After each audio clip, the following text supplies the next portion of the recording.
Welcome to NASA Edge. An inside and outside look at all things NASA. Hey, what a great night for a launch. We're about 30 minutes away from the ELaNa II GEMSAT mission.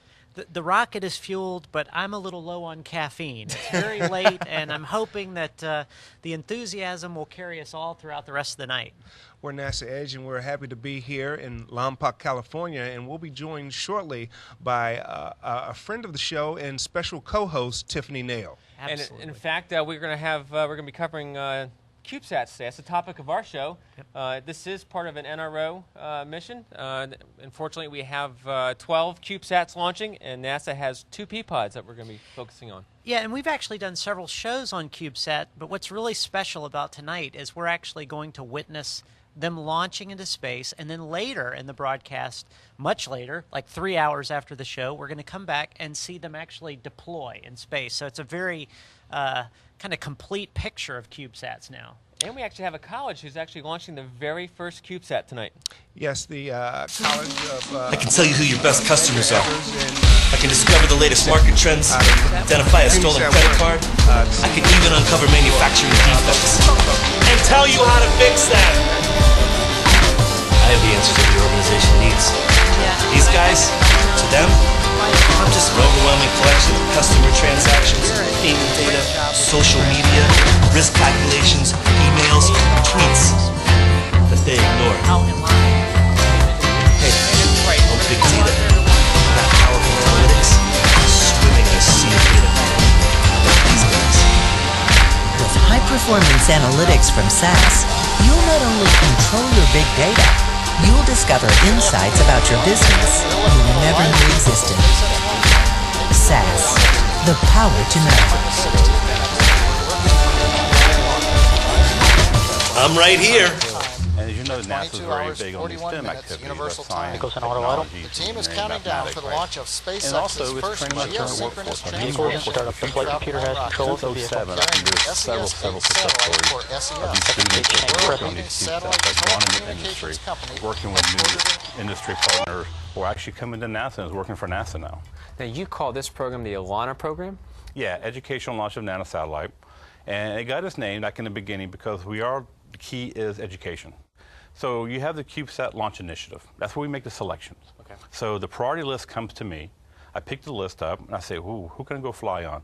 So I try to go find matches for these vehicles, and once I get a complement of payloads, we create the ELaNa missions. Right now we're at ELaNa 7 on our mission manifest list. Now, how many of these CubeSats can you put on a launch vehicle at one time? It all depends on which vehicle it is. Okay. On a Taurus XL, we were able to put 1 P-pod. Now, a P-pod can hold 3U of base or configuration.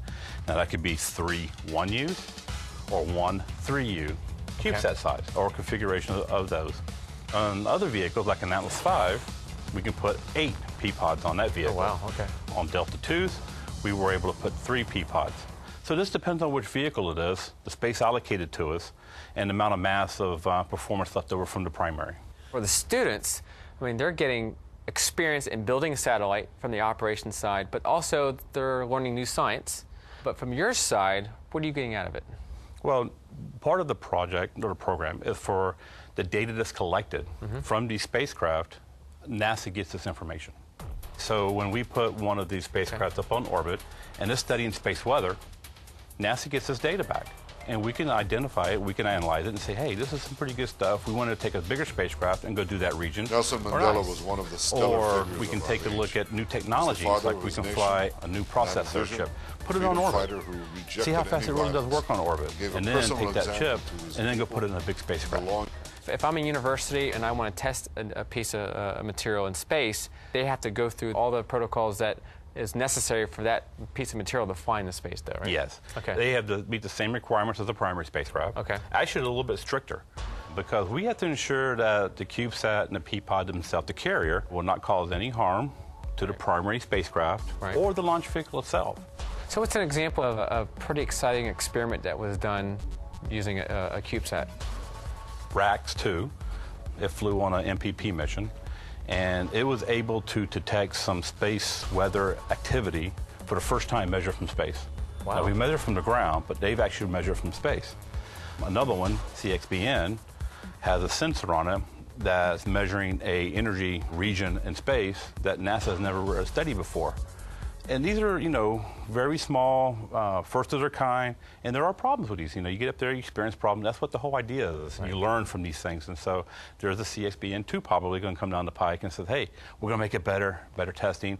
RACS 3, we expect to see that one day? Probably so. But what we're also seeing is that they're taking the technologies from these small guys, these 3Us, 1Us, and they're building bigger spacecraft because now they got the technology demonstrated to go and put bigger sensors on because now they know how to go measure those particular regions. We're joined on the set right now by Tiffany Nail, who is with the ELaNa program, and she'll be able to give us some good insight on what's going on with ELaNa throughout the night.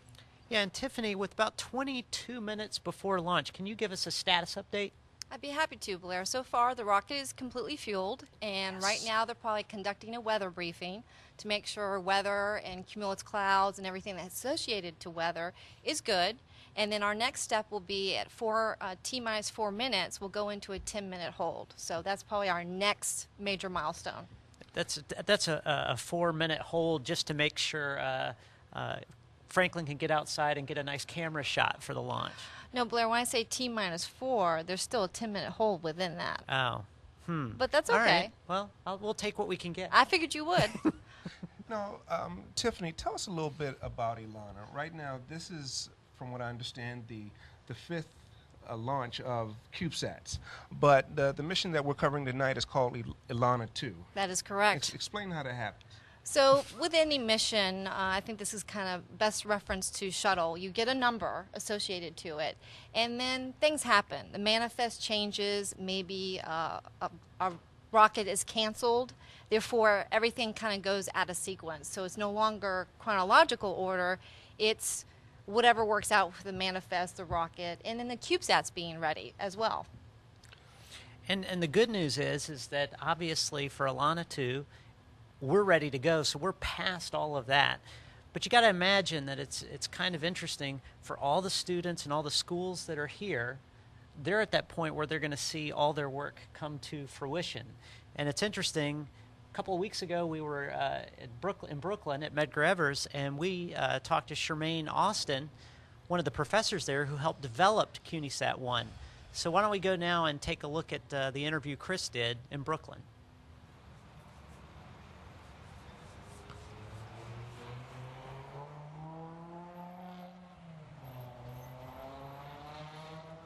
So Charmaine, how did Medgar Evers College get into the CubeSat business? It goes way back to our first major NASA grant from MUSPEN, which is part of the Minority University Research and Education Division.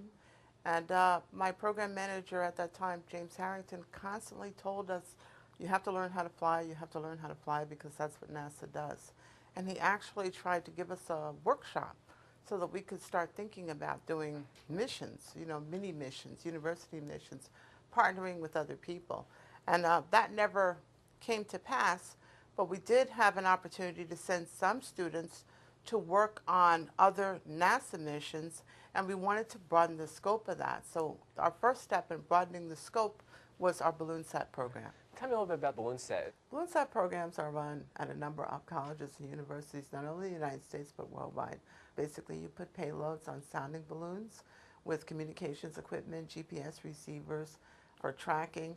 You release them, the balloon basically rises to about 100,000 feet in bursts, and then the team tracks that balloon, and you retrieve the equipment that you put on the balloon.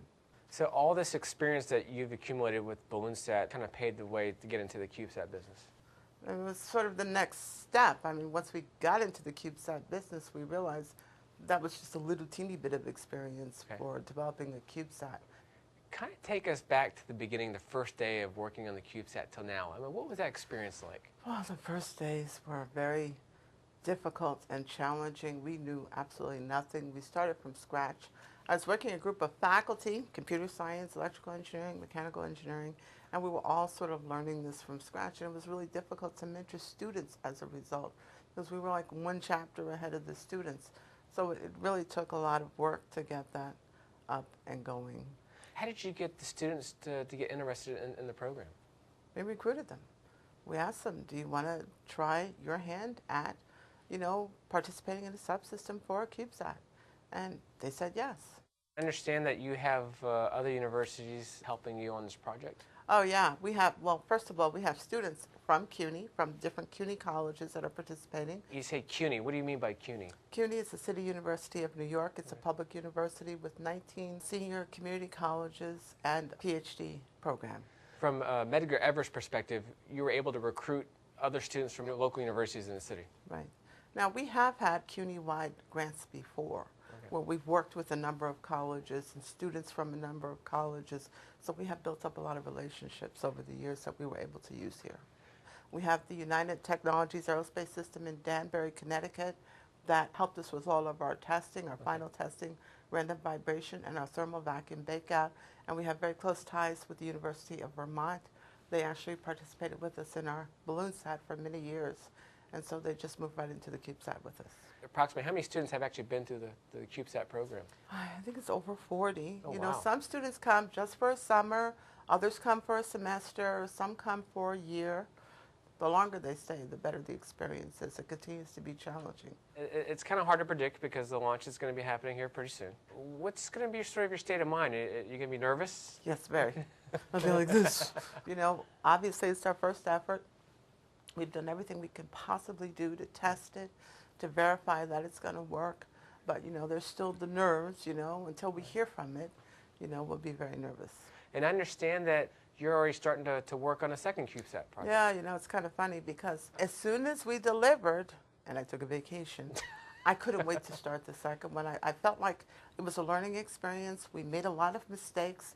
We had to learn from our mistakes, and I'd like to leverage that into doing a new CubeSat. What are some changes that you are going to do this go around for the second Well, CubeSat? I think one of the changes is we'll be better mentors for our students. Okay.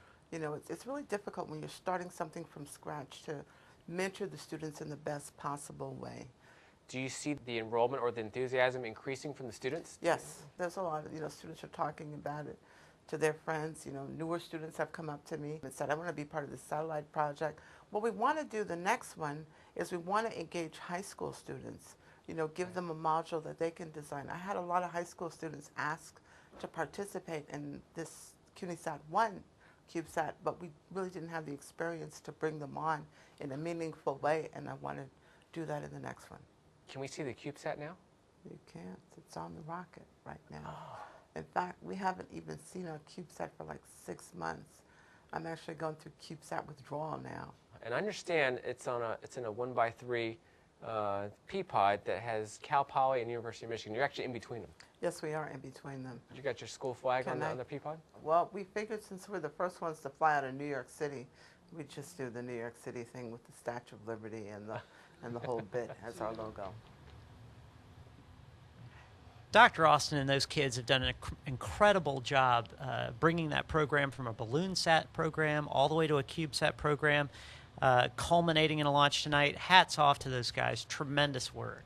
And she works with a really great group of kids that we met when we were in Brooklyn a couple of weeks ago. But before we get to the students from the City University system, Tiffany has a little update for us with what's going on tonight. I do. So weather, last time we spoke, the weather, we were going through a weather briefing, and right now we're full steam ahead. Now, what I like to mention is temperature was a bit of an issue. Right now, the pad, where the complex 3, is temperature is 42, and ULA had it where they capped off at 39.5. So us being at 42, temperature is really not an issue, so we're going to proceed with the count. Which is awesome because it wasn't always, we didn't have that kind of wiggle room earlier this evening. No, we didn't. It was a pressure cooker thinking that the temperature, I mean, we were already planning, you know, alternate plans. Yep. But since we're on track, you know, we were able to proceed with the program, and which leads us to our school, Medgar Evers College in Brooklyn, New York. While we were there, Blair, Chris, and myself, we had an opportunity to talk to the students who were dealing directly with their first CUNYSat. And it was just great to get to see how involved and how interested the kids were in the program. Yeah, and spoiler alert, it turns out that these kids have parlayed extensive time on Xbox and other gaming systems into actual programming skill, and now have applied what many people thought was simply a recreational activity into good science and good engineering. So let's take a look at our interviews with the kids at Medgrevers. We're here with Ernst, who's a systems engineer on CUNYSAT. So what exactly did you do as systems engineer on that project? I had to get everybody on the same page. You know, we would schedule weekly meetings. We would come in, even on Saturdays, Sundays, sometimes I would call, you know, everybody, be like, you know, we have to have a meeting. We need to get here. Are the other students upset with you for always calling them and pestering them all the time? Oh, yeah. Oh, yeah. It was like, you know, you're calling me at 2 o'clock in the morning. What's wrong with you, you know? But, you know, it was all in good effort. And I feel like, you know, there are times when it was rough, but everybody was there and everybody was together. And, you know, people would spend Saturdays, we'd spend like 6-7 hours, and we would just be, you know, calculating stuff and writing on the board, and it was really fun. Well, you're giving a little bit of flavor. What was the biggest challenge then? One of the hardest things was to communicate with, you know, this new knowledge. Everybody was brand new, fresh, didn't understand everything, and we had to start from the bottom and work our way to the top. Textbooks, read textbooks, get outside sources, you know, anything that we could do to try to make this project successful, we did. Because we're different schools, we're at different locations, that was another issue. I was at Cooper Union, which was in Manhattan. Medgrevers is in Brooklyn. You know, you had people coming from New Jersey, people coming from Vermont. You know, it was... Wow. Yeah, it was that I feel like was a real challenge. Gotta have good tires to work in the satellite business. Oh, definitely. Tell us a little bit about the software that you had to write for CUNYSAT. Well, the command and data handling team, which I was part of, was tasked with writing the software for the microcontroller, which is the brain of the satellite. It controls all other subsystems.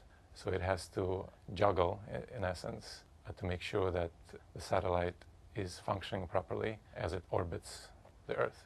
How big is a microcontroller in CUNYSAT? Microcontroller is very small. It's about this size. And I prefer to think of it as a computer from 1980s, because you have the same frequency, the same memory capacity that it has as the computers from 1980s. It's just the power requirement is very low. So it's perfect to control the satellite, which operates on the battery power.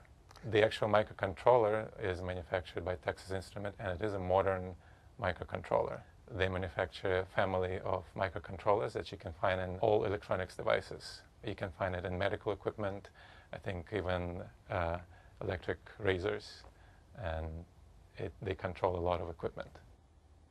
Ralph, how did you get involved in developing your satellites? I would say getting involved started maybe when I was a kid, when I was watching maybe like the series Buck Rogers. I don't know if you guys heard about it. Oh, yeah. When it started, they said that the NASA sent a satellite in space. Maybe like that was the first time I heard about NASA. My next step would be when I was reading Fantastic Four. Yeah, that's the second step.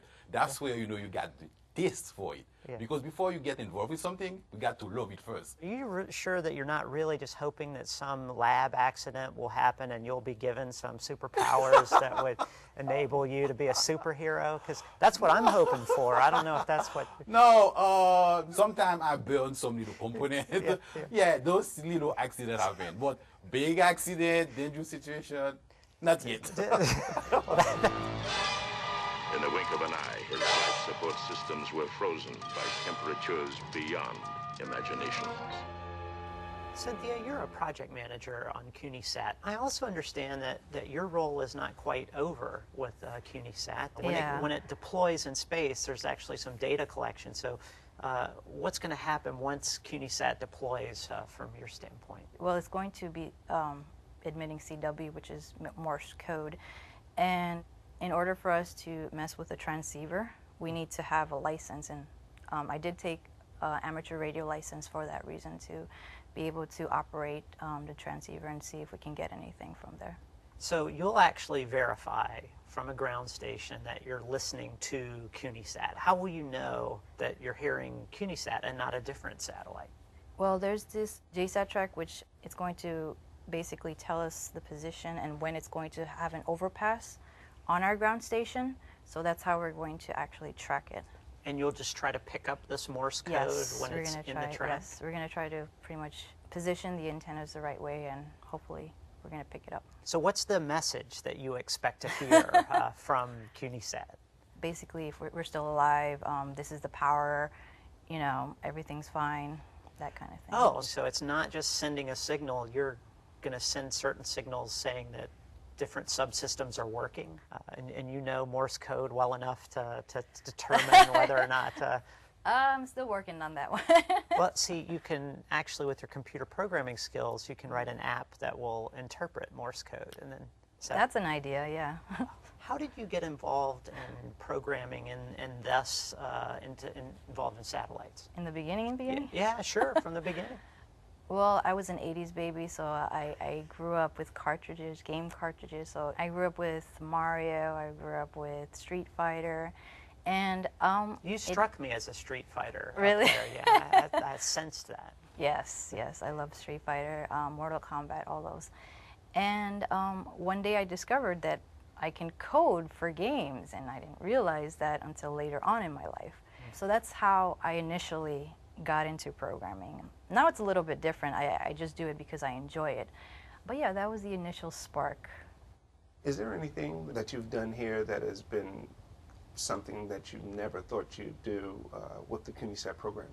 Well, I never thought that I would be involved with writing code to control an antenna system. That's one thing that I didn't think I would be involved with. How did you get involved with writing code? I've just always been interested in taking things apart and putting them together, and after you've done it a few times, you want to see how it runs, what really makes it run, besides the power. What was something interesting that you took apart, that you learned how it actually worked? That would be my first video game system when I was 13. What's up with video game systems in Medgar Evers College? Well, you have to take a break from all your research and all your studies, and the best way to do that sometimes is to play a game and get lost in a maze. What's next for you? What are you working on now where you can bring all that real-life experience from CUNYSAT to bear? Well, what's the next project for you? Hopefully, I can get a job. Yeah, get a job. That's got to be impressive to go in and try to get a job when you have a satellite flying in space. Oh, yeah, definitely. That was a great opportunity working on that satellite, and I'm pretty sure that now my resume would look way better than before on paper, but also on all the skill that I acquired to here. Because when you get out of school, you might get a sense that you know about it, but from the theory, okay, to the real life, I would say like to the practice, it's really different. The skill and the experience was really, there's no word for it. I don't think like nobody can put a price on it. I understand some of you and your team will actually be out at the launch of this mission?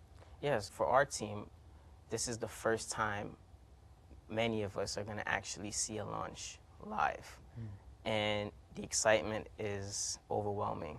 I remember when I was a kid, I was always wanting to, see a launch for the first time, and getting this opportunity is like a dream come true. Definitely, I feel like, I'm one step closer to my dreams, and I just, I'm really excited. Hey, welcome back to the show, and just want to let our viewers just remind them that this is a two-part webcast. What we're going to do is we're going to go to launch, and then once launch is done, at successful, 11:14:30, we're going to come back live at 2:06 a.m. Pacific Coast time. Now, for those of you on the West Coast, that should be okay. Yep. If you're on the East Coast, you're just waking up early in the morning, and if you're like our buddy Stephen Cohen in England, you're probably having lunch. That's right. Yeah, a little brunch. And so what we're going to do is in the second half of the webcast, we're going to be talking about the CubeSats and the deployment. And we're going to have students and faculty from the universities out here, and we're going to be asking them a lot of questions about their CubeSats. All participants of the ELaNa program. And speaking of the ELaNa program, one of our main themes for tonight, I want to give a nice shout out to Garrett Scrobot, who's watching in Japan, and if you need a little help, right-click on the video and deselect hardware acceleration, and you should be fine. But anyway, I got to tell you, back to these students. Right. I'm really proud of those guys. Obviously, they've accomplished a lot, but mainly just the enthusiasm. I mean, Ernst had mentioned to us that he had never seen a launch before. So his first rocket launch is going to carry a satellite that he developed. And Ralph and the rest of the guys, they're going to be here. Hopefully they'll be on the show later. Just a real accomplishment for a bunch of young engineers and giving them really excellent work experience along the way. And Tiffany, I mean, and not just the students from Medgar Evers College, but all the students who have been involved in the CubeSat program, the ELaNa program. What a great way for college students, and in some cases high school students, to get real-world experience, to be able to say, to put on their resume that I actually built a satellite and it's flying in space. I think that's just truly amazing for any student to have that on their resume. I mean, basically, you've proven you could do the job because you've done it. And I remember Garrett saying that a lot of companies, when they look at those resumes and they see that they actually have hardware experience and that they're actually have a satellite in space, that's a huge bonus. Absolutely. We are literally within 3 minutes of launching.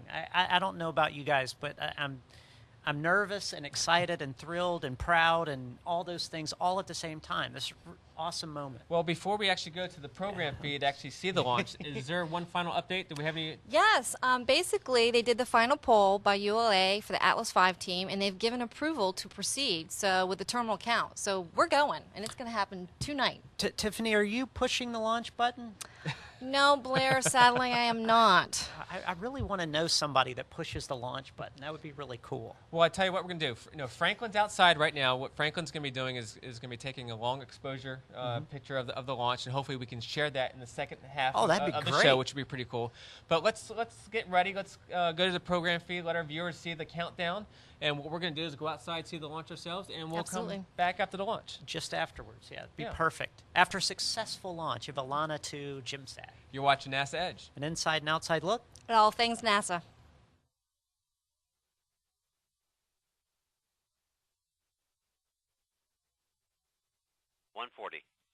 Launch enabled. 137. FTS armed. T-minus 90 seconds and counting. The launch vehicle, payload, ground systems, and Western Range are go for launch. 120. FCS count started. 115. Reduce CCS for launch. Roger. 110. Vent valves locked.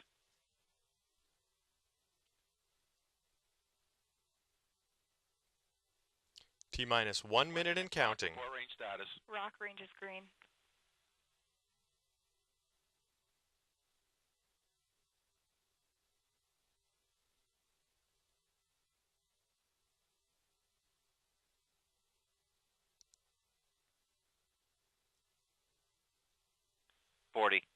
Stable at step 3.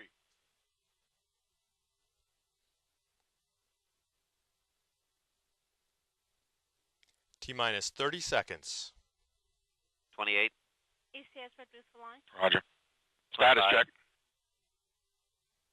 Go Atlas. Go Centaur. Go L-39.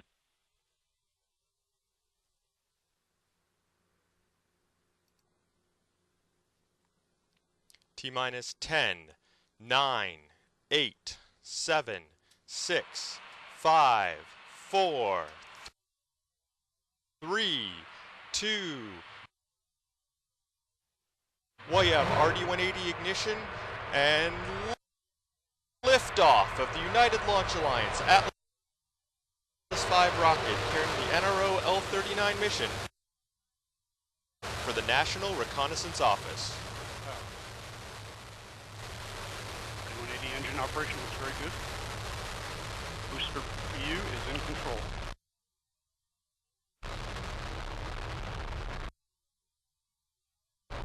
You are hearing the voice of Marty Malinowski providing launch vehicle ascent data.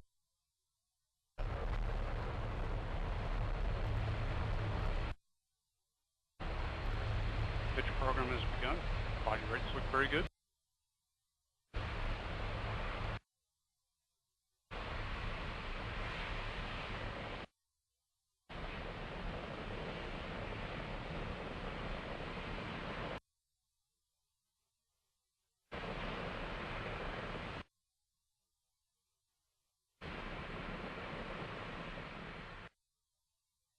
RD-180 engine is operating within parameters. Pump speeds look good. Injector pressures are nominal.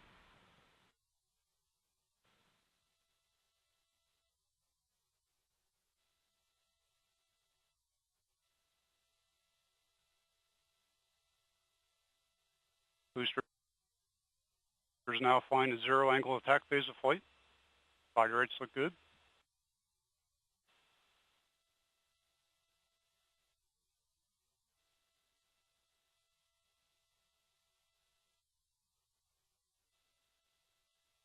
Currently at an altitude of 4 miles, downrange distance 0.4 miles. Current velocity is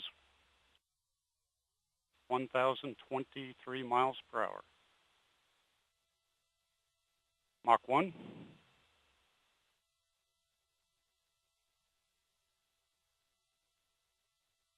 Max Q. Boosters throttled back, right on schedule. Engine response looks good.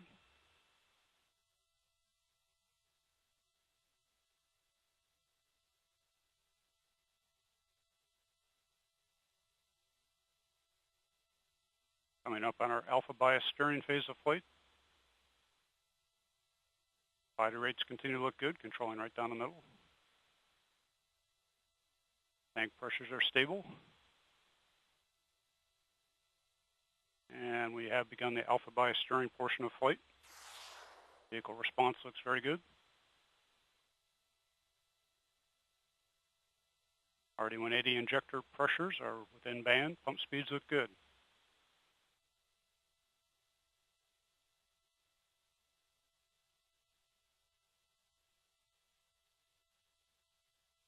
Centaur fuel tank has been vented down. Pressure decay looks good.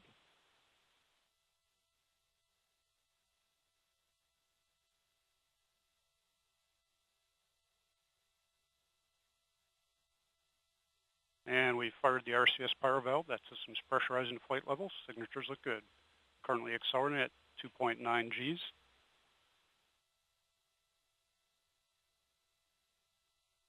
Current altitude is 39 miles. Downrange distance 29 miles. Velocity 3,235 miles per hour.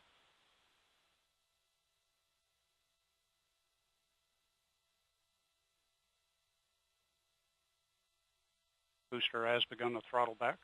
Engine response looks good.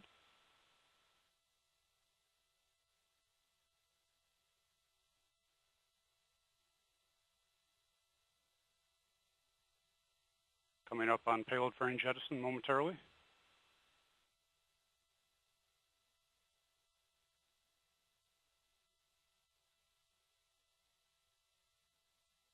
And we have indication of payload fairing separation. Looks like a good SEP.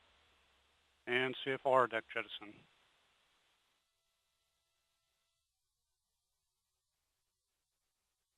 This is Atlas Mission Control at T+3 minutes, 53 seconds into today's mission. We've just seen the successful liftoff of the Atlas V carrying the NROL-39 payload for the National Reconnaissance Office. Liftoff occurred at 11:14:30 p.m. Pacific Standard Time. I'd like to thank Marty Malinowski for his support of tonight's broadcast. At the request of our customer, this will be concluding our live coverage. Live coverage, however, of the GEMSAT deployment will be available at www.ustream.tv/NASA-EDGE beginning at 2:06 a.m. Pacific Time. We'll leave you now with another look at tonight's successful liftoff of the NRO-L39 mission. For more information, you can visit our website at www.ulalaunch.com. I'm Matt Donovan, and for the entire launch team, thank you for joining us and have a great night. 10, 9, 8, 7, 6, 5, 4, 3, 2, well, you have RD-180 ignition and liftoff of the United Launch Alliance. Hey, welcome back to NASA Edge. And in the post-launch euphoria that is, I tell you what, launches never get old. It's always I agree. An awesome and profound experience. Good job. Congratulations to ELaNa II, NRO, and ULA, that's right. for all the hard work they put into this to make a successful launch. I got to say, this was for me, and I think it's the same for you, this was our first launch from the West Coast. Yep. Yeah. What really shocked me, I mean, we've seen shuttle launches, we've seen launches from Wallops. That went straight up, and we were right there. I mean, I think that was the closest launch I've ever seen. I mean, it was just, I would expect it was kind of going arc, and it just went straight up. Straight up. The sky. I believe it has something to do with the orbit. It's polar orbit from here, unlike, you know, the East Coast. So. Right. Well, you can call it polar. I call it awesome. Oh, I can only imagine how the students are feeling. They were outside watching it. That's this right. is like, they're so excited. Yeah. And the thing about it is, you're right there, and as it was going up, I'm saying to myself, that rocket is right across over the hill, and I didn't realize it was going to be that close. You just notice how the mountain just started to glow Yes. before we could see it. And it's funny, too, because earlier in the week, we were talking about Laddie, and Tiffany actually mentioned how much different an Atlas V launch would be, and it's something that you can't really qualify until you've actually stood out there and felt the vibrations from the rocket, because I was like, wow, we are close. It was pretty impressive. And I think Franklin got a pretty good exposure shot that we'll show in the second half of our show. Yeah, we look forward to seeing that. And speaking of second half of the show, it's time for us to end part one. Yep. And for those of you who watched us for the last half hour, thank you for joining us. We're going to be back on right here at 2:06 a.m. Pacific Standard Time. And get some coffee, Yep. get a pizza. Absolutely. No need to go to sleep. Exactly. I was Nope. going to say, this is absolute no-nap That's right. situation. Do not even attempt it. You will not wake up, and you'll miss the next part of our show. So do whatever it takes to stay awake. I think, Blair, because of the second show portion, you were probably going to shave your beard off, right? Wow. You're watching NASA Edge. That's one of those spontaneous challenges that I have no response to. I we'll see. Tune in and find out. We'll see you soon.